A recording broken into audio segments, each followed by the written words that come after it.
Initial के 5-7 minute तक हमें रफ शीट नहीं मिली, तो वहाँ ऑप्शन ही क्लिक नहीं हो रहे थे। आज तारीख 25 में सीयूटी का एग्जाम था। सच में मैं बोल सकता हूँ कि मैथ्स का पेपर एसएसआर सर की पीडीएफ से ही आया है। उसके मिलते जुलते सवाल बस वैल्यू में बदल दिया है या फिर कुछ छोटे मोटे स्लाइड चेंजेस, फिर भी मैं कर नहीं पाया पेपर। आज 3 पेपर थे, इंग्लिश, केमिस्ट्री और मैथ्स। ये पहला ही पेपर मैथ्स खुला। मैथ्स खुलते ही तो मैं बोला ठीक है चलो अब कर लेंगे, बट इनिशियल के 5-7 मिनट तक हमें रफ शीट नहीं मिली थी।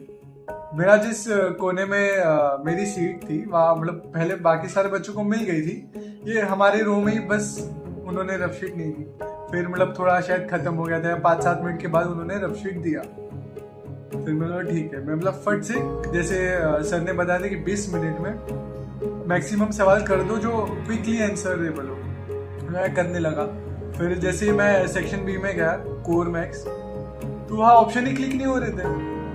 मैं बोला माउस का इशू है क्या है पता नहीं। फिर मैंने ट्राई किया, फिर मैंने इन्विजिलेटर को फिर से बोला। वो दीदी ने बोला कि रुको मैं बुलाती हूँ नीचे से। तो नीचे से एक भैया है, उन्होंने बोला कि बस वो चेक बॉक्स मतलब कुछ मेजर इशू नहीं था, लेकिन मैं पैनिक कर गया था। तो वो चेक बॉक्स क्लिक करना था, फिर ऑप्शंस क्लिक होने लग गए थे। बट इनिशियल के वही 15-20 मिनट मेरे वैसा ही टाइम चलेगा। मेरे को तो लग रहा था कैसे होगा पेपर, क्योंकि एटलीस्ट सर ने बोला कि 35 से 40 सवाल तुम लोग करके आना। फिर जो आ रहे थे मैंने क्विकली किया। फिर लास्ट मोमेंट पर जो भी मतलब मेरे को यही था कि एटलीस्ट मैं 35 से 38 सवाल में करके आऊँ। तो फिर लास्ट में मैंने तुक्के मारे, लिटरली मैंने तुक्के मारे कि एक डिसेंट स्कोर आ जाए।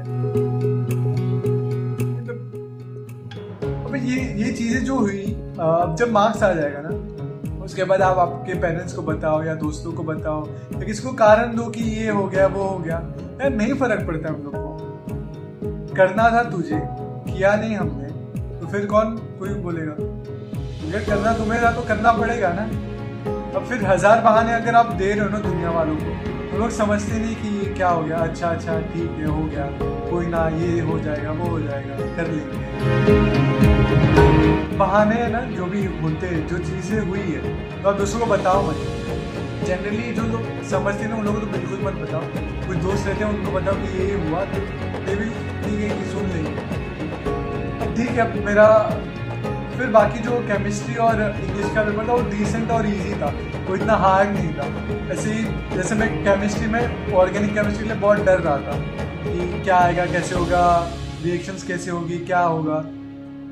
न्यूमेरिकल्स तो हार्डली 1-2 न्यूमेरिकल्स आ रहे थे, वो तो मुझे पता चल गया था पहले इन्हें एनालिसिस देख के। तो फिर वो डन कर दिया मैंने कि केमिस्ट्री वॉज डिसेंट, अच्छे से हो गया, कंप्लीट हो गया। इंग्लिश भी बहुत इजी थी, मतलब इंग्लिश और केम इजी ही थी। मैं मतलब मॉडरेट या हाई भी नहीं बोल सकता, हो जाता है वैसा पेपर था।